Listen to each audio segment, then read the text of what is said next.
नमस्कार, राज की बात में आपका स्वागत है। ईडी की टीम अब तहलका मचाए हुए है। झारखंड, छत्तीसगढ़ दोनों ही जगह पर ईडी के छापे पड़ रहे हैं। एक दिन पहले केरल में ईडी की छापेमारी की गई, उससे पहले राजस्थान के योजना भवन में ईडी की टीम पहुंची। करोड़ों रुपए वहां पर निकले घोटाले के पैसे थे, यानी कि ईडी और सीबीआई दोनों फिर से एक्टिव हो गई है। इसकी टीम एक्टिव इसलिए नहीं हुई है क्योंकि अपोजिशन पार्टी के नेता बार बार आरोप लगा रहे हैं कि मोदी सरकार तो ईडी और सीबीआई का दुरुपयोग कर रही है, क्योंकि ईडी और सीबीआई दोनों के खिलाफ अपोजिशन पार्टी ने कई आरोप लगाए। आरोप तो छोड़ दीजिए, यहां तक कि ये पार्टियां इकट्ठा हुई, 14 अपोजिशन पार्टियां एक प्लेटफॉर्म पर आकर सुप्रीम कोर्ट पहुंच गई।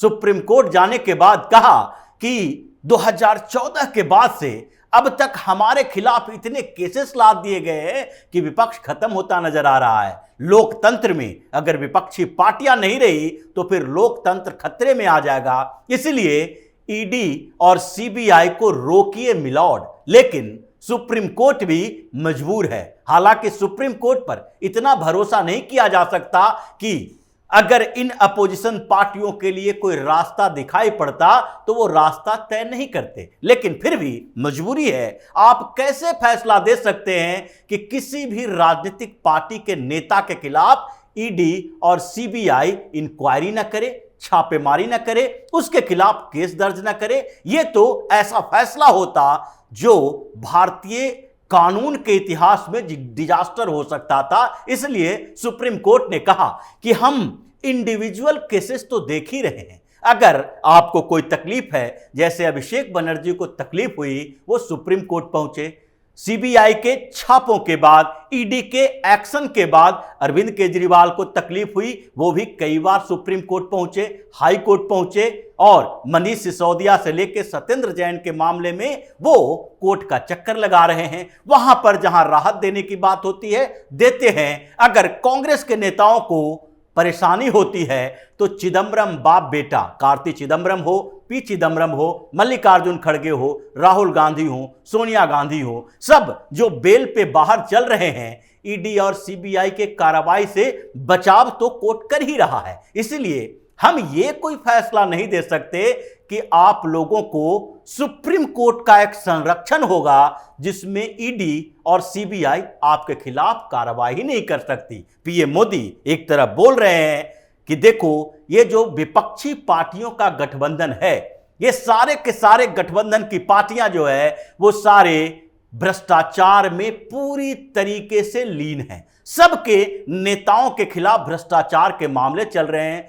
20 लाख करोड़ से ज्यादा इन लोगों ने भ्रष्टाचार किए हैं और इसके सबूत ईडी और सीबीआई के पास हैं। चार्जेज हैं, चल रहे हैं मुकदमे। ये कुछ जेल के अंदर हैं, कुछ बेल पर जेल के बाहर हैं। लेकिन ये जो विपक्षी पार्टियों का गठबंधन जो बन रहा है और उसने जो परेशानियां पैदा हुई है ईडी और सीबीआई से, जो अभी छत्तीसगढ़ के सीएम भूपेश बघेल के मीडिया एडवाइजर विनोद वर्मा के घर पर भी ईडी की टीम घुस गई है। इससे पहले कोयला घोटाले में भूपेश बघेल के डिप्टी सेक्रेटरी सचिव जो रही हैं, पर्सनल सेक्रेटरी के तौर पर सौम्या चौरसिया, उनके घर पर छापेमारी पड़ चुकी है। और कोल ट्रांसपोर्टेशन घोटाले में कांग्रेस के कई नेता नपे हुए हैं छत्तीसगढ़ के अंदर। झारखंड में हेमंत सोरेन के खिलाफ तो मामले कई आए हैं और अभी फिर से छापेमारी हो रही है स्टोन माइनिंग के केस में। यानी हर स्टेट में जहां सरकार विपक्षी पार्टियों की हो, विपक्षी पार्टियों की गठबंधन की हो, वहां पर भ्रष्टाचार चरम पर दिखाई पड़ रहे हैं। चाहे छत्तीसगढ़ हो, चाहे झारखंड हो, चाहे दिल्ली हो या कर्नाटक हो। लेकिन इन लोगों की सबसे बड़ी परेशानी 2014 के बाद से शुरू हुई और इन लोगों ने एक पॉलिटिकल प्रेशर बनाना शुरू किया।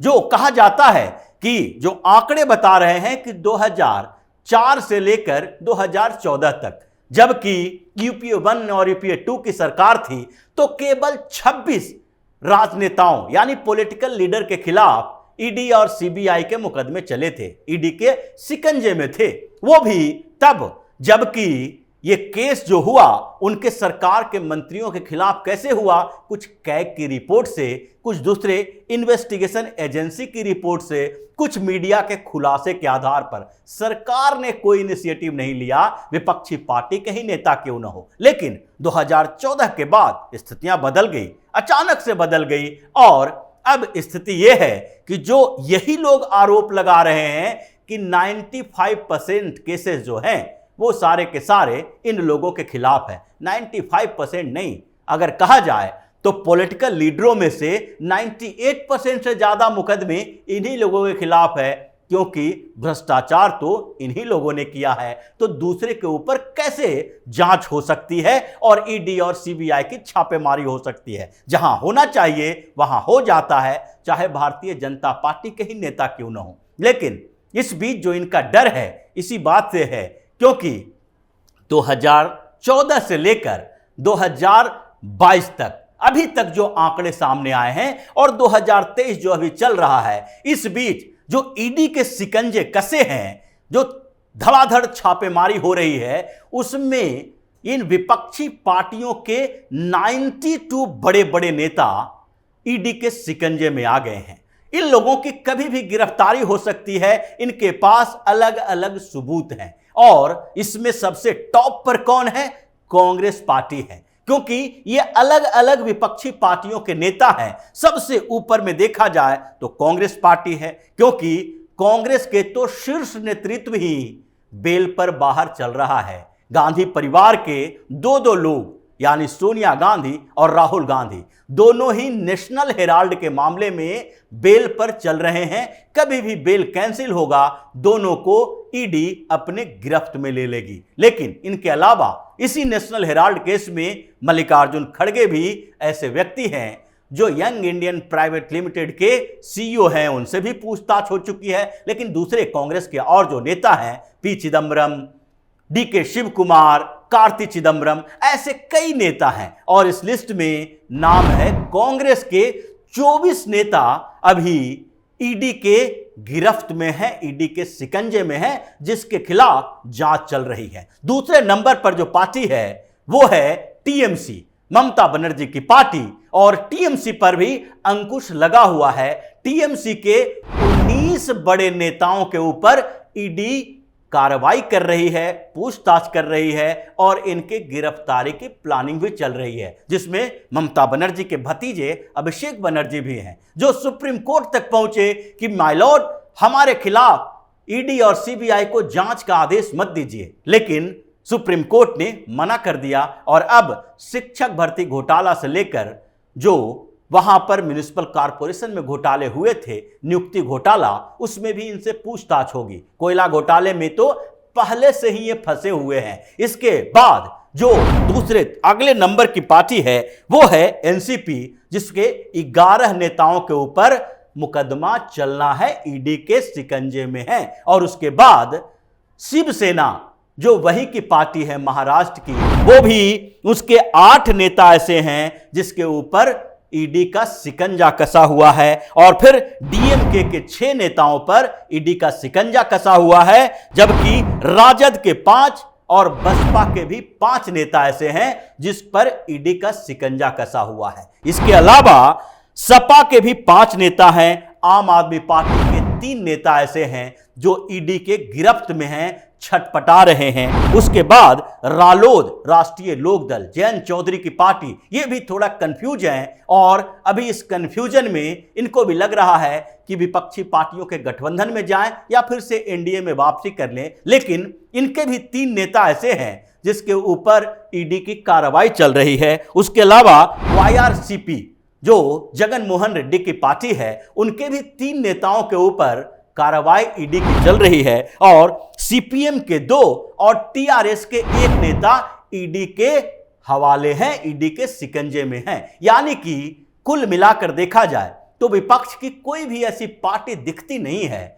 जो ईडी के शिकंजे में नहीं हो, जिसके ऊपर सीबीआई के केस नहीं चल रहे हो, इंक्वायरी, भ्रष्टाचार के मामले नहीं चल रहे हो। क्योंकि ये जो सारी की सारी लिस्ट है, ये मनी लॉन्ड्रिंग का, prevention of money laundering act का ही है, प्रिवेंशन ऑफ करप्शन एक्ट का ही है, क्योंकि ये सारे किसी दूसरे अपराध में नहीं है। ये अपराध की बात है वो तो आंकड़े चुनाव आयोग के समय में दी जाती है। जब चुनाव होता है तो उसमें कितने किसके ऊपर आपराधिक मामले चल रहे हैं, उसमें मारपीट के मामले भी हो सकते हैं, धमकी के मामले भी हो सकते हैं। लेकिन ये सारी की सारी जो लिस्ट है, इस लिस्ट में जितने नेताओं का नाम है वो सब के सब भ्रष्ट नेता हैं।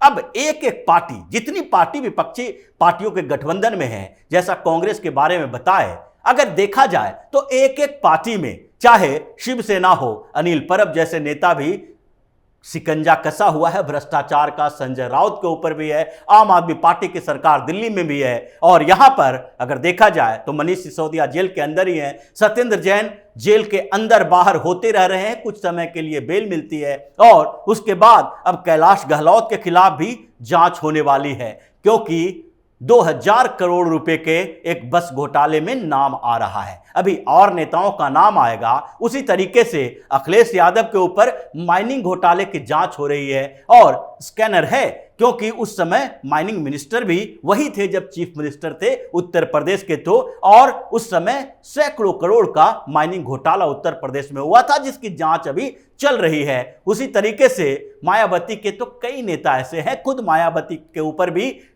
आय से अधिक संपत्ति का मामला है, भ्रष्टाचार का मामला है। झारखंड के सीएम हेमंत सोरेन के ऊपर भी ऐसा ही मामला चल रहा है स्टोन माइनिंग को लेकर। डीके शिव कुमार जो डिप्टी सीएम है, उनके खिलाफ भी मामला चल रहा है। और अगर बिहार में देखें लालू परिवार को, तो ये तो पूरा का पूरा परिवार ही जो है वो करप्शन के नदी में हिचकोले खा रही है। लालू यादव सजा याफ्ता हैं, बेल पे बाहर हैं, कभी भी उनका बेल कैंसिल हो सकता है। सीबीआई पहुंच चुकी है अभी सुप्रीम कोर्ट में। तेजस्वी यादव उनके बेटे ही हैं, वो भी घोटाले में शामिल हैं, आईआरसीटीसी घोटाला हो या फिर लैंड फॉर जॉब घोटाला हो। उसी तरीके से उनकी बेटी मीसा भारती जो राज्यसभा की सांसद है, उनके ऊपर भी मामला चल रहा है लैंड फॉर जॉब में। उनका फार्म हाउस भी कुछ समय के लिए अटैच किया गया था। मतलब 2014 के बाद अब तक का देखा जाए तो जो आरोप विपक्षी पार्टी के नेता लगाते हैं कि सीबीआई और ईडी का दुरुपयोग किया जा रहा है,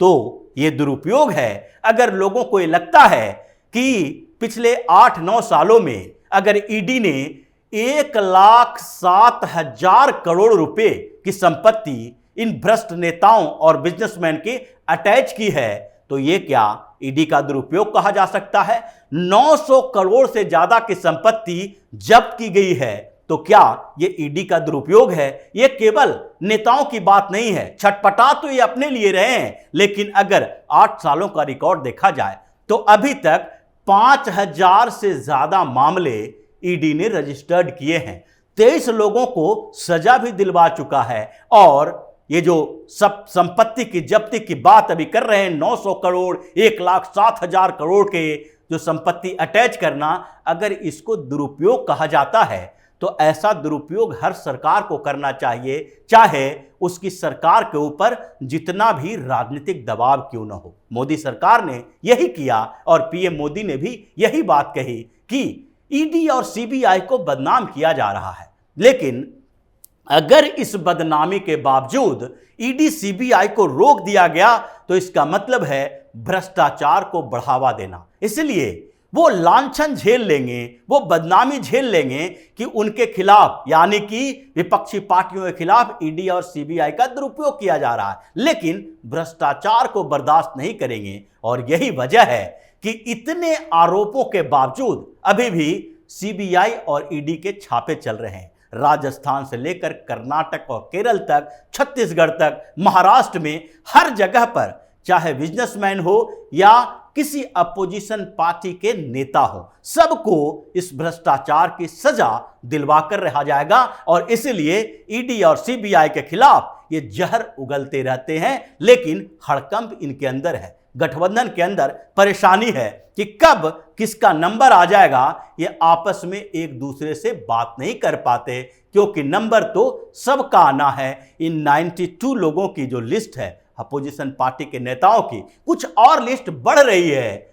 ये सारे के सारे को सबको जेल के अंदर तो जाना ही है। तो इसी तरह की खबरों के साथ फिर से हाजिर होंगे। तब तक के लिए बने रहिए हमारे साथ और देते रहिए हमें सहयोग, ताकि इसी तरह की खबर हम आपके लिए लाते रहें। धन्यवाद।